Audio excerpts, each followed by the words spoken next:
Okay, think about this for a second. How many decisions do you make, like every single day? Big ones, small ones, Mm-hmm. what to wear, what to grab for lunch, maybe even, should you finally book that big trip? It adds up fast. It really does. And then it hits you. These aren't just like random moments. They actually, they build the story of our lives, right? Yes. Decisions really do define us. Absolutely. And fundamentally, deciding is just about picking between options. Sometimes it feels totally automatic, sure. Yeah. But even in those everyday choices, there's this really fascinating psychological dance happening just, beneath the surface. Right. And for this deep dive, we're really plunging into the science behind how we choose. We've got some really interesting material to draw from. Hmm. And we actually want you, listening right now, to just pause for a moment. Think back. What was a pretty significant decision you made recently? Yeah, What were the key things? What really tipped the scales for you in the end? that's a perfect starting point. Because our mission today really is to unpack all that hidden machinery, the stuff that drives our choices. Okay. We're aiming to go beyond just, pure logic. We want to dig into how our feelings, our past experiences, those built-in biases we all have, Mm-hmm. and even those sort of subconscious whispers, how they all influence where we ultimately land. Okay, let's get into it then. We're going to explore the two main ways our brains think about things. System 1 and System 2. Exactly. And those mental shortcuts, cognitive biases, heuristics, the ones that can be super helpful but also kind of trip us up sometimes. Definitely. And the surprisingly huge role our emotions and intuition play. Like, often they're the main character, not just a sidekick. That's a great way to put it. We'll also touch on how fear and, what other people think can pull us in different directions. That's all pressure. Yeah. And what happens when you're just faced with way too many options, that feeling of being overwhelmed. Choice overload.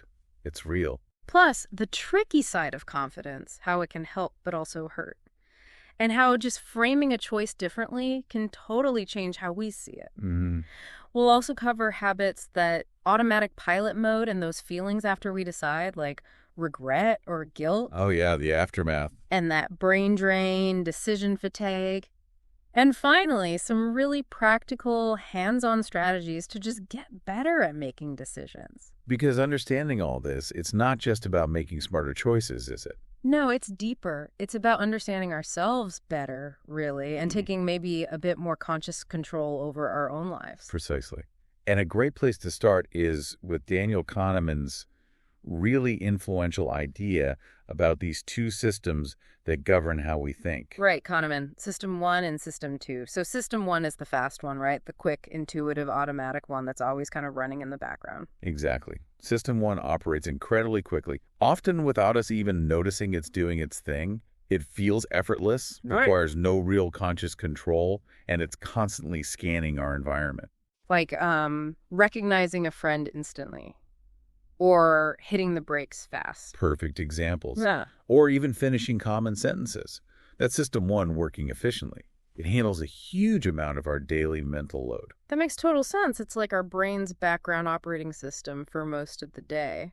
But, with that kind of speed, there must be a downside, right? You're absolutely right. Hmm. Because System 1 relies so heavily on gut feelings, intuition, and these mental shortcuts, it's really prone to biases and making errors. Ah, okay. It tends to jump to conclusions pretty quickly, fills in gaps with assumptions, and it really prefers a story that feels coherent, even if it's not entirely accurate. So it sacrifices accuracy for speed sometimes. Often, yes. This is where snap judgments can come from, and even, the roots of certain stereotypes. Okay, so System 1 is that instant gut reaction. What about System 2 then? That's the slower, more analytical one. Correct. System 2 is the logical, deliberate, reasoning part of our mind. It's what kicks in when we're tackling, say, a complex math problem or learning a new skill or consciously weighing the pros and cons of a big decision. It requires our focused attention and real mental effort. It's the part that questions assumptions, carefully evaluates evidence, and considers different perspectives. So system 2 is like the brain doing the heavy lifting, the thoughtful work, but it sounds like it uses up a lot more energy. It absolutely does. And that's precisely why we don't use it all the time. Right. It's mentally taxing, like doing a strenuous cognitive workout. Right. Our brains naturally often prefer the easier path, the energy-saving mode of System 1, unless something really flags that more effort is needed. Okay, so how do they usually work together then? It sounds like System 1 is sort of the first responder, gives us that initial take. That's a great way to think about it.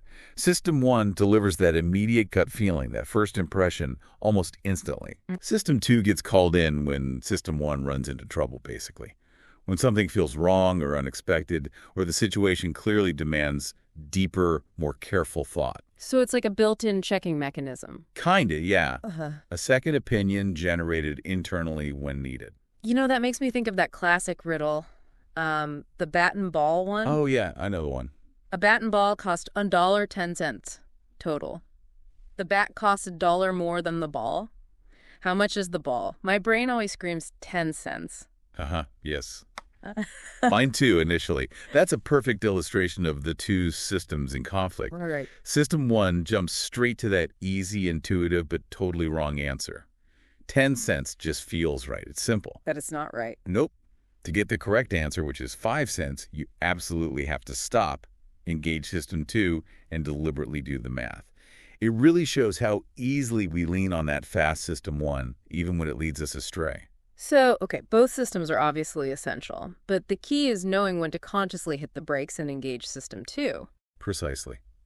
System 1 is brilliant for navigating the countless small decisions of daily life efficiently.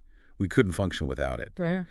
But for those really crucial decisions, the complex ones, the high-stakes ones, the ones loaded with emotion, we need to consciously bring System 2 online.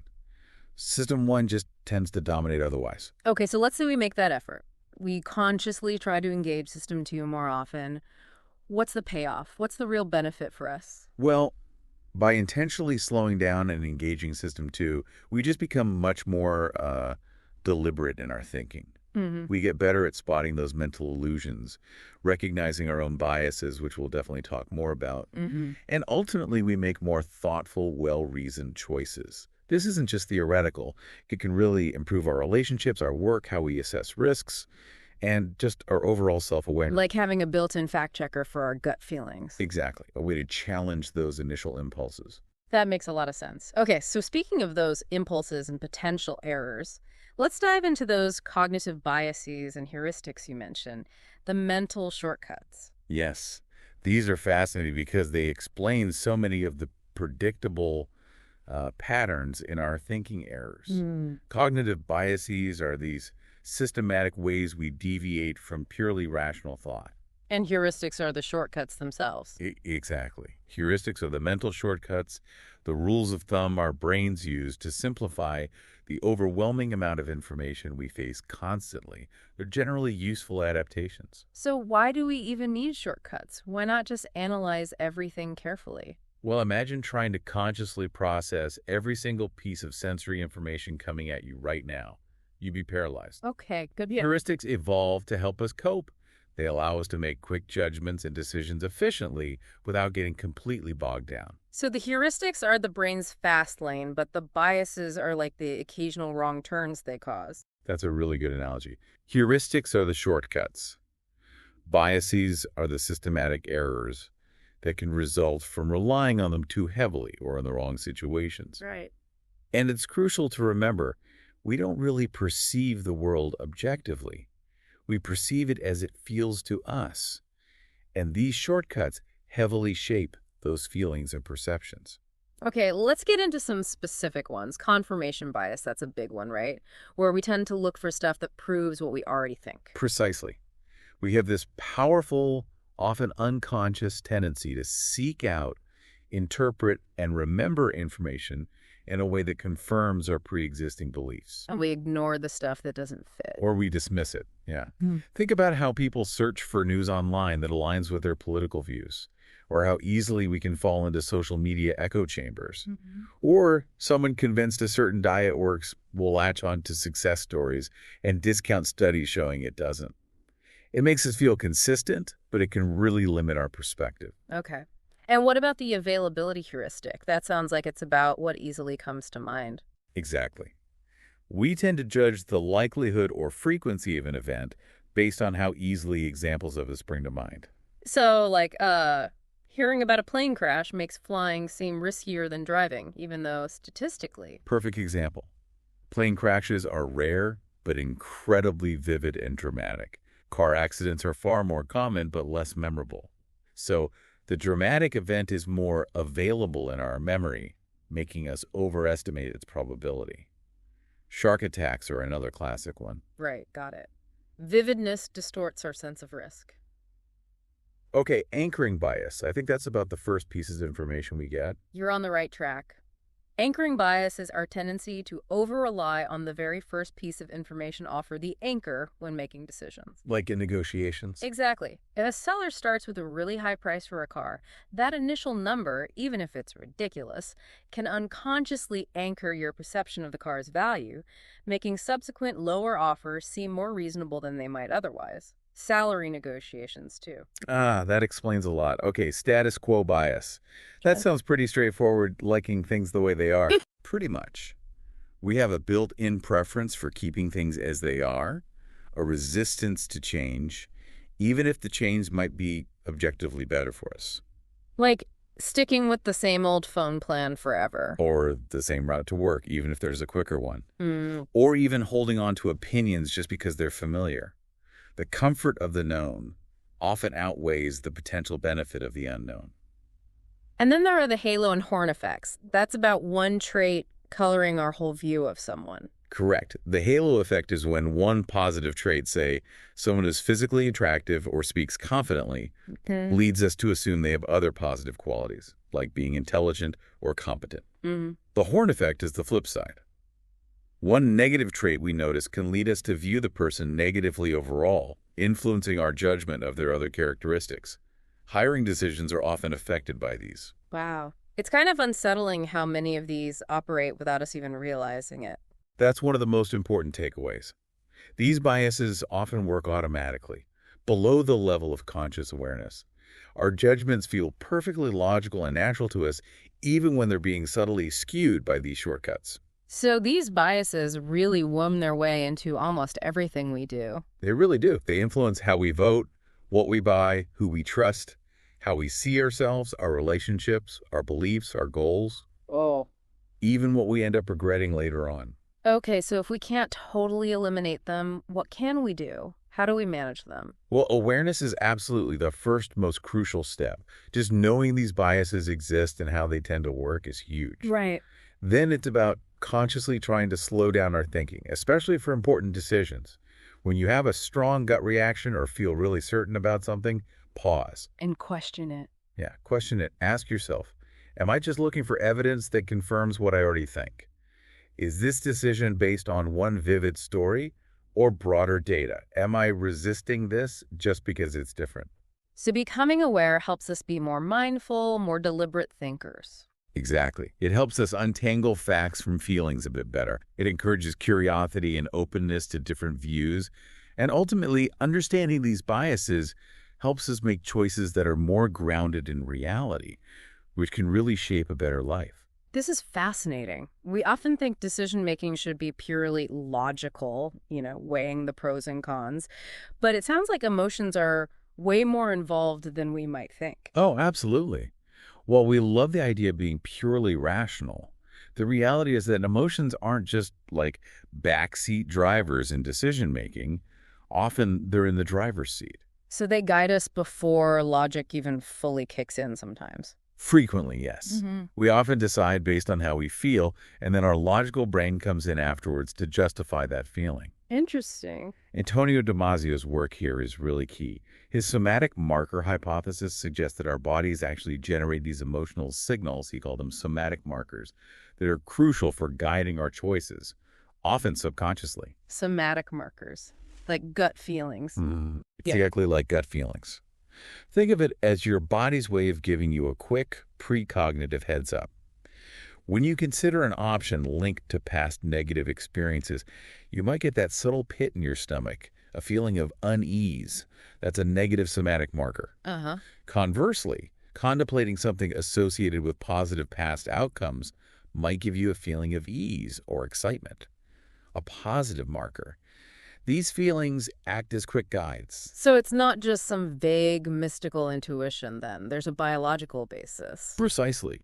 Damasio studied patients with specific brain damage in the ventromedial prefrontal cortex, which is vital for processing emotion. These patients could still reason logically, they understood pros and cons intellectually, Well, but they became incredibly indecisive, even about simple things. They couldn't feel which option was better because they lacked that emotional input, that somatic marker feedback. It showed just how vital emotion is for assigning value to different choices. wow. So emotion isn't the enemy of reason then, it's actually part of it. Absolutely. Emotion isn't something to be suppressed for good decisions. It's an integral component. It helps us prioritize, focus our attention, motivates us to act, helps us avoid danger, and steers us towards what truly matters to us. And this ties into intuition, right? That fast, automatic knowing we sometimes get. Exactly. Intuition is often described as this rapid, automatic, emotionally charged process. It's essentially our brain processing vast amounts of past experience and memory very quickly and sending those signals, those somatic markers to our body. Like that experienced firefighter who just knows a building is unsafe. Or a chess grandmaster who feels the right move without consciously analyzing every single possibility. That comes from deep pattern-based learning over time. Experience fuels intuition. But intuition isn't foolproof, is it? Especially if we're in a new situation or if our biases are strong. That's the crucial caveat. Intuition is only as good as the data it's based on our past experiences. In unfamiliar territory or when strong biases are at play, those gut feelings can definitely be misleading. So again, it comes back to balance. Listening to the emotion, but also engaging the logical side. Precisely. Relying solely on emotion can lead to impulsive choices. Relying solely on logic can lead to, well, paralysis or decisions that lack personal meaning. Right. Emotion gives our decisions meaning, the why. Logic provides the structure, the how. We need both for choices that feel fully human and purposeful. How can we get better at telling the difference between helpful emotional signals and misleading ones? Well, one way is to pay attention to patterns. Does this particular feeling usually guide you well in similar situations? Is it rooted in experience, or does it feel more like anxiety or stress talking? Mm-hmm. Also, when emotions are running really high, that's often a signal to deliberately slow down. Give your rational brain a chance to catch up and weigh in before acting. That makes sense. And sometimes it's those quieter feelings, right? That subtle sense that something's just Absolutely. Those quieter, more nuanced emotions can carry immense wisdom. They often reflect a subtle alignment or maybe a misalignment between our thoughts, memories, and core values. Learning to tune into those quiet signals intentionally without letting them totally dominate can be incredibly powerful. So emotional intelligence plays a big role here too, especially in relationships or high-pressure situations. Huge role. Things like building trust, setting boundaries, managing your own state in a tense negotiation or interview that all relies heavily on understanding and managing emotions, both yours and others. Right. That gut feeling ultimately isn't mystical. It's this amazing feedback loop connecting body, brain, and experience. We need to honor it, listen to it, but not blindly obey it. Inform, don't control. Exactly. Let it inform your decision, check it against reason, but don't let it be the sole controller. When emotion and intuition work together with reflection and reasoning, that's when we make our wisest, most self-aware choices. It's a real integration. Okay, let's talk about another powerful emotion that heavily influences our choices. Fear. Fear. Yes, an incredibly potent psychological force. Yep. It evolved to protect us, obviously, but it can also really distort our decision-making, especially when we're dealing with uncertainty or risk. It's like our built-in alarm system, but sometimes the alarm is just way too sensitive for modern life. That's a great way to put it. Biologically, fear triggers that fight or flight response to immediate physical danger, survival instinct. Right. But our brains often react to psychological risks, fear of failure, rejection, loss, even just change with that same intensity. The amygdala, our fear center, doesn't always differentiate well between a lion chasing us and, say, the fear of bombing a presentation. And fear really seems to thrive on uncertainty, doesn't it? It absolutely does. Fear tends to amplify uncertainty. It activates our negativity bias, that tendency to weigh potential losses much more heavily than potential gains. Loss aversion. Exactly, loss aversion. Fear fills in the blanks of the unknown with worst-case scenarios, making us naturally risk-averse, sometimes overly so. The pain of losing feels stronger than the pleasure of gaining the same amount. Precisely. This can make us incredibly cautious, maybe too cautious. We cling to the status quo, even if it's not great, because the fear of losing what we have feels more powerful than the potential gain from something new. Like staying in a bad job because the fear of unemployment feels worse. That's a classic example. Fear also narrows our focus. When we're afraid, we tend to zero in on the perceived danger, magnifying the risks and discounting potential upsides. It creates a kind of tunnel vision. But fear isn't always bad, right? It does serve a purpose. Oh, absolutely. That's crucial. Managed fear is actually helpful, can sharpen our senses, motivate us to prepare, make us more cautious when needed, alert us to real dangers. It can even help us read social cues better and stop us from being reckless. It signals that something important is at stake. So the goal isn't to eliminate fear, but to understand it and work with it. Exactly. It's about becoming maybe fear-wise, learning to distinguish between a genuine threat and an exaggerated perceived risk. Confusing the two really holds us back. And being aware of that inner voice, the self-talk driven by fear. Yes, that's huge. Fear often disguises itself as rational thought. I'm not ready. It's the wrong time. What if I fail? Often those thoughts are rooted in discomfort with uncertainty or fear of judgment, not objective reality.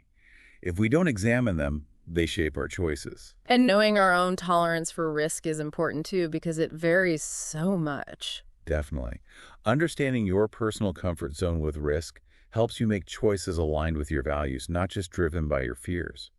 And reframing failure is key too, seeing it not as an endpoint, but as part of the learning process. Risk is often just the price of progress. It sounds like courage isn't about not feeling fear, but acting despite it. That's exactly it. Think about people you admire who've taken risks. They likely felt fear, but they learned to listen to it without automatically obeying it. Fear as a messenger, not the boss. Perfect. Fear points to what matters, asks for attention, but the decision is still ours. Listen to what the fears try to protect, then assess. Is it guiding me wisely, or is it limiting me unnecessarily? Unexamined fear is the real problem, not risk itself. Understanding fear helps us navigate challenges with much greater clarity and intention. That's a really empowering way to think about it. Okay, let's shift to another major influence other people. Social influence. We don't make decisions in a vacuum. Not at all. We like to think we're independent thinkers, but the truth is our choices are deeply shaped by everyone around us, friends, family, colleagues, even strangers online, often without us even realizing it. It's like we're constantly picking up signals from the social environment. Exactly. Social influence is massive. It affects our fashion choices, who we vote for, our career paths, our beliefs, pretty much everything. And this goes way back, evolutionarily speaking. Oh yeah. For most of human history, belonging to a group was critical for survival. Acceptance meant protection. Rejection could mean danger or death. That deep-seated need for social acceptance and fear of rejection is still wired into us. And that leads to conformity, going along with the group. Right. We have this natural tendency to align our thoughts, feelings, actions with group norms. It feels easier, safer, avoids the discomfort of sticking out. Like in that famous ash line experiment, where people agreed with obviously wrong answers just because everyone else did. Exactly. That experiment perfectly showed the power of social pressure. And we see conformity play out constantly in meetings, classrooms, families, social media trends. It shapes opinions, values, habits, choices. And peer pressure is like a more active version of that. Yeah, peer pressure has more of an active push, direct or indirect. It's about fitting in, avoiding embarrassment. We think of it with teenagers, but adults face it too. Maybe pressure to buy certain things, go certain places, adopt certain lifestyles. And family influence must be huge, starting so early. Immense. We absorb values, expectations, behaviors from our families from day one. It shapes our whole worldview and impacts big adult decisions about careers, marriage, money, everything. Those inner shoulds and musts often come from there. It's like we internalize those family scripts. Mhm. What about bigger cultural influences? Media. They shape broader norms, too, what society deems popular, successful, attractive. Media constantly bombards us with messages about what we should want, how we should look, what constitutes a good life. It affects our goals, our identities, our self-worth. And then there's social proof, the idea that if lots of people are doing it, it must be right. Yes, that's a powerful mental shortcut. We look to others' actions to figure out the correct way to behave, especially in uncertain situations. Marketing uses this constantly. Reviews, testimonials, follower counts. Politics, too. It creates an illusion of consensus. It's like using the crowd as a guide. We do it all the time. And interestingly, even silence can be a form of influence. Pluralistic ignorance, where most people privately disagree with something but assume everyone else accepts it because no one speaks up. Bad ideas can persist that way. But social influence isn't all bad, surely. It helps us learn and cooperate. Absolutely not all bad. It's vital for learning, empathy, cooperation, finding inspiration. Seeing others recycle encourages us. Seeing people stand up for something can inspire us. The key challenge is figuring out when the influence aligns with our own values versus when it's steering us off course. So it's about awareness again, asking who is influencing me and why. Exactly. Are my choices driven by respect for someone's wisdom or shared goals, or by fear of judgment, or just needing to belong? It requires pausing and asking, does this feel right for me deep down, or am I just meeting expectations? Finding that authentic voice amidst the noise. Right. It's not about rejecting all norms, but being conscious of why we conform when we do. Decision-making is this constant dance between our inner self and external pressures. Honesty in that dance leads to choices grounded in our truth. The best decisions usually come from that inner knowing. This makes me think about those times when there are just too many choices, like standing in the cereal aisle, completely overwhelmed. Oh, the cereal aisle dilemma, a perfect, everyday example of the problem of too much choice. It often leads to what's called paralysis by analysis. Right. That feeling of mental overload where having too many options actually causes confusion, anxiety, and makes it harder to decide. Freedom becomes a burden. It really challenges that idea that more choice is always better. It absolutely does. Yeah. Intuitively, we think more options mean more freedom and satisfaction. But research, like that famous jam study, shows the opposite can be true. The jam study, remind me of that one. Sure. Researchers set up tasting booths. One had like 24 types of jam, the other only 6. More people stopped at the large display. It was attractive. But people who stopped at the small display were 10 times more likely to actually buy jam. The sheer number of options at the big display seemed to cause mental fatigue and indecision. Wow. So choice overload is a real thing. What's happening in our brains? Basically, comparing tons of options requires a lot more mental effort. You're weighing more pros, more cons, trying to calculate subtle differences. It's exhausting. Exactly. Our cognitive resources get depleted, and we could just freeze up, stuck in analysis mode, often trying to find the mythical perfect choice, which stops us from making any choice. And even if we do choose, we might feel less happy with it afterwards. That happens a lot. With so many options, even after you pick one, you start wondering about all the ones you didn't pick. Maybe that other one was slightly better. This what-if thinking, fueled by the illusion of a perfect alternative, can really decrease satisfaction and lead to regret. So counterintuitively, fewer choices can actually lead to more peace of mind. Often, yes. Fewer options mean less evaluation time, less mental strain. It can also increase our commitment to and confidence in the choice we make, simply because the process was less agonizing.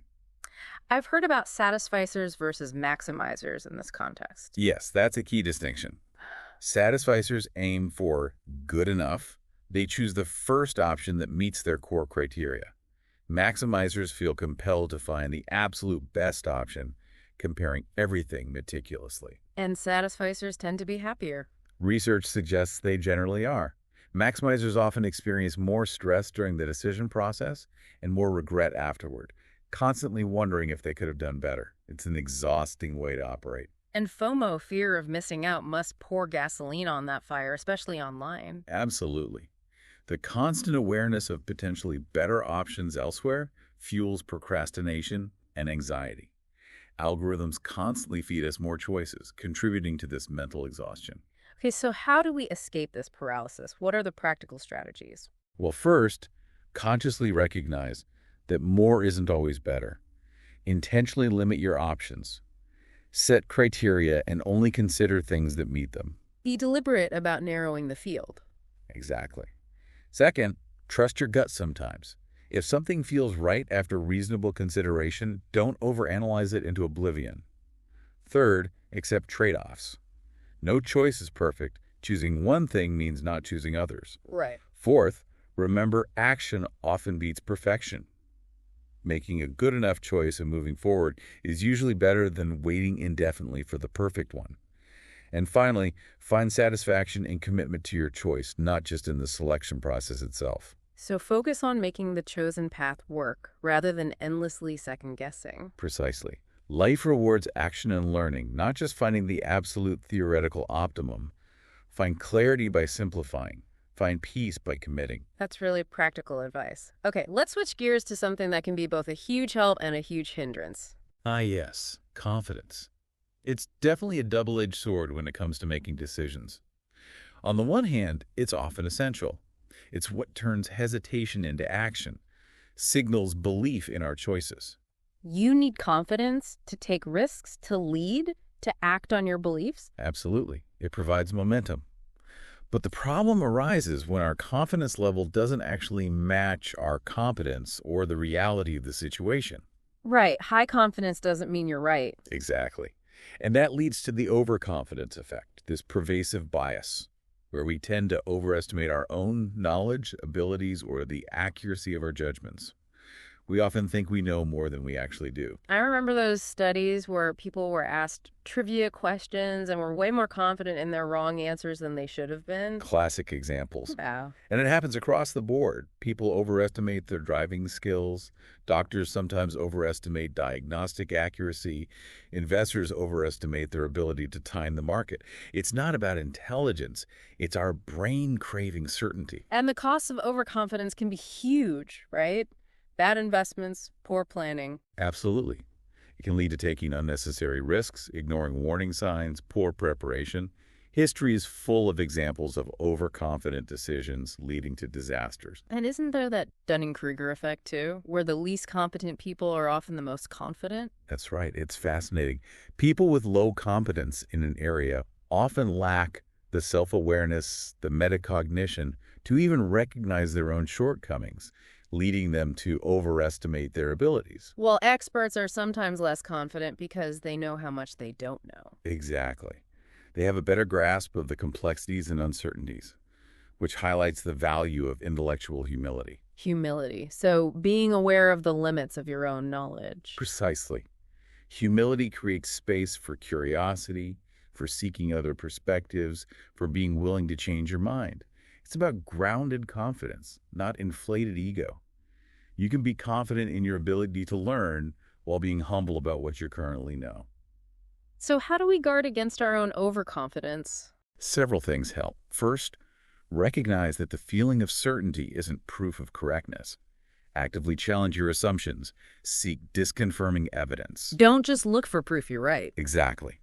Second, seek feedback, especially from people who might disagree with you. Be genuinely open to it. Third, practice estimating your own accuracy. Get better at judging how much you really know. Build that metacognitive muscle. Fourth, beware of group confidence. Just because everyone agrees doesn't make it right. Encourage dissenting opinions. And finally, don't confuse someone else's outward confidence with actual expertise. Question certainty, including your own. So confidence is necessary for action, but dangerous if it's unearned or unchecked. Perfectly put. The best decision makers are often thoughtful. They know when to pause. They remain open to being wrong. They see doubt not just as weakness, but potentially as wisdom. True confidence includes the willingness to learn and adapt. It's about acting, but staying humble and open. Okay, let's talk about how the presentation of a choice can sway us framing. Yes, framing is incredibly powerful and often very subtle. Remember that example. Ground beef labeled 90% fat-free versus the exact same beef labeled 10% fat. Totally different feeling. Fat-free sounds healthy, 10% fat sounds fatty. Exactly. The facts are identical, but the frame with the information is presented dramatically alters our perception and our likely choice. Well, framing doesn't change the substance, just the lens we see it through. Precisely. It's a core concept from behavioral economics, pioneered by Kahneman and Tversky. It shows we're not always rational. We rely on mental shortcuts, and framing heavily influences those shortcuts. People respond differently to the same choice depending on how it's worded. Like that medical example. A surgery with a 90% survival rate versus one with a 10% mortality rate. Right. Same statistic, vastly different emotional impact. Survival feels positive, safe. Mortality triggers fear and highlights the risk. This happens everywhere. Politics, marketing, education, everyday chat. Tax benefits versus tax burdens. Or focusing on safety improvements versus rising crime rates. It directs our attention and shapes our feelings. And framing taps right into that loss aversion thing we talked about. Absolutely. People tend to avoid risk when choices are framed in terms of potential gains. They prefer a sure, smaller gain. But they often become risk-seeking when the same choices are framed in terms of potential losses. They'll gamble to avoid a sure loss. Kahneman and Tversky showed that with the disease treatment study. Right, exactly. When the outcome was framed as saving 200 lives, a gain, people preferred the certain option. When the identical outcome was framed as 400 people will die, a loss, people preferred the risky option, hoping to avoid the certain loss. It's amazing how much wording matters. We see it in marketing all the time. Buy one, get one free. Which sounds much better than 50% off 2 items, even if the cost is the same. Or in job interviews, framing nervousness as passionate or eager. News headlines constantly frame stories to elicit specific reactions. And we can even use framing on ourselves, right? Reframing negative events. Yes, that's a powerful tool. Seeing a setback not just as a failure, but as a learning opportunity. A breakup as a chance for growth. That's positive reframing. But we also need to be wary of how others use framing to manipulate us. Advertisers, politicians, they frame things strategically. They do. So how do we protect ourselves? First, just notice the frame. Ask, is this presented as a gain or a loss? What's being emphasized? What emotions are stirred up? Become aware of the lens being used. Exactly. Second, try reframing it yourself. Flip around if it's positive, what's the negative perspective, and vice versa. Third, examine your own framing when making choices. Are you being swayed by the language or the logic? And slow down. Definitely slow down. Framing works best with quick, intuitive System 1 thinking. Engaging System 2 helps see past the frame to the substance. How things are said profoundly shapes how we think and feel. Understanding framing is the first step to seeing more clearly. That's incredibly insightful. Okay, so let's shift to something we do constantly without deciding at all: habits. Habits. The autopilot of our lives. Think about your morning routine, getting up, brushing teeth, making coffee. So much of it happens without conscious thought. Totally automatic, but there were conscious decisions once, right? Exactly. Habits are behaviors that become automatic through repetition. They get ingrained in our neural pathways. Neurologically, the basal ganglia, a part of the brain involved in routine behaviors, takes over from the prefrontal cortex, which handles novel, effortful decisions. So repetition shifts control to the autopilot part of the brain for efficiency. Precisely. Like learning to brush your teeth initially, it took concentration. Now it's automatic, freeing up mental energy. And habits follow that loop, right? Cue, routine, reward. Yes, the habit loop. The cue is the trigger. A time of day, a location, an emotion, another action. The routine is the behavior itself. The reward is a positive outcome that reinforces the loop. A feeling of cleanliness, caffeine kick, stress relief. And the more we repeat it, the stronger that brain pathway gets. Exactly. The neural connections become faster and more efficient. That's why habits feel so automatic and can be hard to break. Think about checking your phone first thing in the morning. The cue, waking up, triggers the routine, checking phone, leading to the reward, novelty, social connection, dopamine hit. Ah, dopamine. That pleasure chemical plays a role. A big role. The reward triggers dopamine release, creating satisfaction and reinforcing the behavior. This is why habits related to things like junk food, smoking, or binge watching can feel so compelling, almost addictive. So understanding the loop helps us build good habits, too. Absolutely. You can intentionally design habits. Choose a clear cue, like putting workout clothes out the night before. Define the routine, exercise, and ensure satisfying reward, feeling energized, a healthy smoothie, sense of accomplishment. And breaking bad habits means disrupting the loop. Right. It's challenging because those pathways are strong. Strategies involve identifying and avoiding cues, changing the routine, or, crucially, substituting a new routine that provides a similar reward. If stress cue leads to eating junk food routine for comfort, reward, maybe replace it with stress, cue leads to going for a walk, new routine for stress relief, similar reward. But habits aren't all bad. They're essential for functioning. Completely essential. They conserve mental energy for important things. The key is mindfulness, being aware of our habits and ensuring they serve us well, rather than just running on autopilot without evaluation. They're like non-conscious decisions based on learned patterns. Exactly. And understanding the mechanics gives us the power to consciously design our behaviors, to shape our routines towards the outcomes we actually want. It's worth reflecting on your own automatic behaviors sometimes. Really makes you think about those daily routines. Okay, what about the feelings after we make a choice? Sometimes those stick around. They certainly do. Our emotional response doesn't end when the decision is made. Those post-decision emotions, especially things like regret and guilt, can significantly impact how we feel and influence future choices. Okay, regret. That's the shoulda, coulda, woulda feeling. Looking back and wishing you'd chosen differently. Pretty much. Regret usually focuses on the outcome, feeling like you made a suboptimal choice compared to the alternatives you didn't pick. It's about that what if regarding the unchosen paths. Like buying a phone and then immediately seeing a better one on sale and kicking yourself. Classic regret scenario. It focuses on the missed potential of the other options. And interestingly, we can also regret inaction, the opportunities we didn't take. And guilt is different, more about impact on others or violating our values. Exactly. Guilt centers more on the feeling that our decision negatively affected someone else, or that we acted against our own moral code. Like taking that job offer, that meant moving away and feeling guilty about leaving family behind. That's a good example.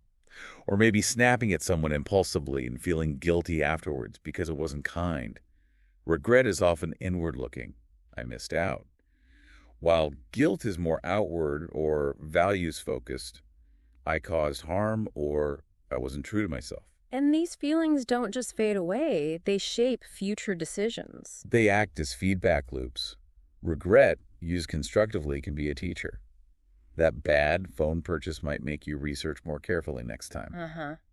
But dwelling on regret, endlessly replaying the what-ifs, can be paralyzing. It can lead to negative thinking, decision fatigue, and fear of making any choice. And guilt. Guilt can prompt us to realign with our values, make amends, that's positive. But excessive guilt can also lead to inaction, avoiding situations where we might potentially cause harm or feel guilty again. It's a tricky balance. So how do we manage these feelings constructively? Avoid getting stuck in them? Self-compassion is huge. Acknowledge the feeling without harsh self-judgment. Everyone makes suboptimal choices sometimes. Try reframing, what did you learn? Were there any unexpected positives? Accept the outcome, all decisions involve uncertainty. If harm was done, consider making amends. And crucially, learn the lesson and move forward. Use the emotion as data for the future, but don't let it anchor you in the past. So see them as normal human feedback, learn from them, but don't let them take over. Exactly. They're part of the process of reflection and growth. Understanding them helps us make more thoughtful and compassionate choices going forward. It definitely sounds like making decisions, especially lots of them, can be mentally draining. I know by Friday afternoon, choosing dinner feels impossible. You're describing decision fatigue perfectly. It's a real thing. It's the mental and emotional exhaustion that sets in after making numerous decisions over a period of time. Our brain's resources for making good choices literally get depleted. So decision-making actually uses up energy, like a muscle. That's a great analogy. It's a cognitive process requiring energy. And like a muscle, the brain can get tired from overuse. The sheer volume of choices we face daily, big and small, drains those cognitive resources. And when we're drained, our decisions get worse. Yes, we become more likely to make impulsive choices, to avoid deciding altogether, or to just choose the easiest default option, even if it's not the best one. Psychologist Roy Baumeister did a lot of foundational research on this. Like grabbing unhealthy snacks at the checkout after a long grocery shop? Classic example. Your willpower and decision-making ability are lower after making all those choices in the aisles. In extreme cases, it leads to decision paralysis, being so overwhelmed, you just shut down and avoid choosing anything. And this affects more than just shopping, right? Work, personal life. Absolutely. At work, it can lead to procrastination, mistakes, poor prioritization. In personal life, choosing unhealthy meals, skipping exercise because deciding feels too hard. Our health, well-being, even relationships can suffer when we're constantly running on decision fumes. We might be less patient, more withdrawn. Okay, this sounds familiar and important. How do we fight decision fatigue? How can we manage it better? Several strategies work well. First, simplify and automate where you can. Plan meals, lay out clothes, stick to routines for trivial choices. This saves mental energy. Reduce the number of decisions needed. Exactly. Second, prioritize. Tackle your most important decisions early in the day when your mental energy is highest. Don't leave big choices for when you're already drained. Third, take breaks. Just like physical rest, mental breaks, a short walk, meditation, stepping away, help replenish cognitive resources. Fourth, limit your options when facing a choice, as we discussed with choice overload. And fifth, delegate low-stakes decisions if possible. So be strategic about conserving that decision-making energy. Precisely. Recognizing decision fatigue is real, and actively managing it helps preserve your mental bandwidth for the choices that truly matter, leading to better outcomes, better productivity, and just feeling less drained overall. This has all been incredibly illuminating. Okay, as we start to wrap up, let's pull together some really practical, actionable advice. What are the key takeaways listeners can use to improve their decision-making starting now? Okay, definitely. Improving is a skill. First, for important decisions, take your time, don't rush, allow for reflection, gather info, consider consequences. Haste often leads to regret. Slow down, especially for the big stuff. Makes sense. Second, really define your core values and priorities. What truly matters most to you. Clarity on this provides a filter. You can ask, does this choice align with my values? Makes decisions simpler. Use your values as a compass. Got it. Third, embrace a deliberate process sometimes. Define the issue, gather info, list options, weigh pros, cons, decide, maybe even review later. This structured approach reduces impulsivity. A clear framework. Fourth, actively limit your options, especially for less critical choices. Narrow it down to a few good contenders, reduces overwhelm, increases confidence. Less is more sometimes. Fifth, try the 1-0-10-10 rule. Ask, how will I feel about this decision in 10 minutes, 10 months, 10 years? Helps weigh short-term impulses against long-term goals. That's a great perspective check. Sixth, trust your intuition, that gut feeling based on experience, but check it. Balance it with rational thought and evidence. Don't follow it blindly. Listen but verify. Seventh, actively recognize and challenge your biases. Seek diverse views, question first impressions, consider the opposite viewpoint. Awareness is key to more objective choices. Keep those biases in check. Eighth, don't be afraid to use tools. SWOT analysis, cost-benefit lists, decision matrices. They provide structure and ensure you cover key factors. Get organized with it. And finally, learn from the past. Reflect on both successful and unsuccessful decisions. What patterns do you see in your process? Where can you improve? It builds self-awareness. So it's an ongoing process of mindfulness, strategy, and learning. Exactly. It's not about perfection, but about making more conscious, aligned choices using these kinds of strategies. This has been such a rich exploration. We've really covered the complexity of decision making, haven't we? From the two thinking systems, biases, emotions, fear, social pressures, choice overload, confidence, framing, habits, all the way to fatigue and practical tips. It really is a fascinating blend of psychology, experience, and circumstance. Mhm. But understanding these forces, even a little better, gives us more agency, more potential for making choices that truly serve us. Absolutely. And that leads us to our question for you, our listeners. Thinking back on everything we've discussed, what's the hardest decision you've ever had to make? We Mhm. genuinely love to hear your stories. Share them with us on social media or in the comments. There's so much value in sharing these experiences. Definitely. And if you found this deep dive helpful, please do like, subscribe, maybe share it with someone else who might find it interesting. It really helps us continue these explorations. And next time on the deep dive, we're going to be getting into habit formation and the real power of routines. It connects so well with what we talked about today regarding automatic decisions. Definitely tune in for that. And remember, getting better at making decisions is a skill. It takes practice, awareness, and self-compassion. Be patient with yourself on the journey. Thank you so much for joining us today. We hope this leaves you feeling a bit more mindful, maybe a bit clearer, and more confident as you face the decisions ahead. Until next time, make those choices count.